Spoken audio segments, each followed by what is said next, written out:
A change in the way programs combat homelessness are funded has local organizations rethinking how they can offer their services. The Trump administration calling for greater accountability on how that money is used to keep people off of the streets. 13 WHAM's Christian Garzone spoke with the CEO of the Open Door Mission to learn more about the changes. Christian, good evening. Good evening. This change is basically telling Monroe County that a majority of the funding it gets has to be used for wellness programs and housing folks with closer supervision. This versus spending money to place people in their own subsidized units.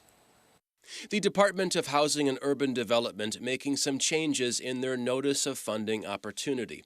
Anna Valeria with the Open Door Mission says priorities under the current Trump administration have changed, and it's not really for the better or worse. She's calling the funding a, quote, redirection. It's still the same amount of money that we can apply for. It's just where it's going to be allocated. Since 2013, under the Obama administration, Valeria says standards have been largely unchanged and was sort of one size fits all. Here's the biggest alteration under Trump's HUD. That there's a mandatory funding of only 30% of HUD local community dollars can be spent on permanent supportive housing. That's a big shift. Right now, almost all of the current funding for Monroe County and other agencies here goes to permanent supportive housing. It's essentially an off-site subsidized apartment.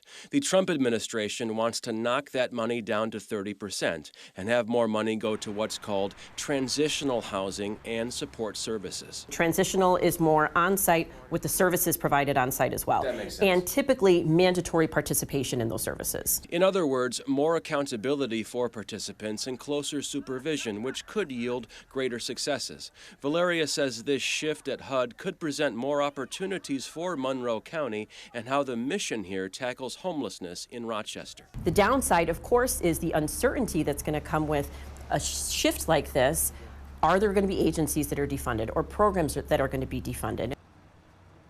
Now, the due date for this notice of funding is January 14th. Between now and then, Valeria and other homeless outreaches here and across the nation will be coming up with plans on this funding redirection.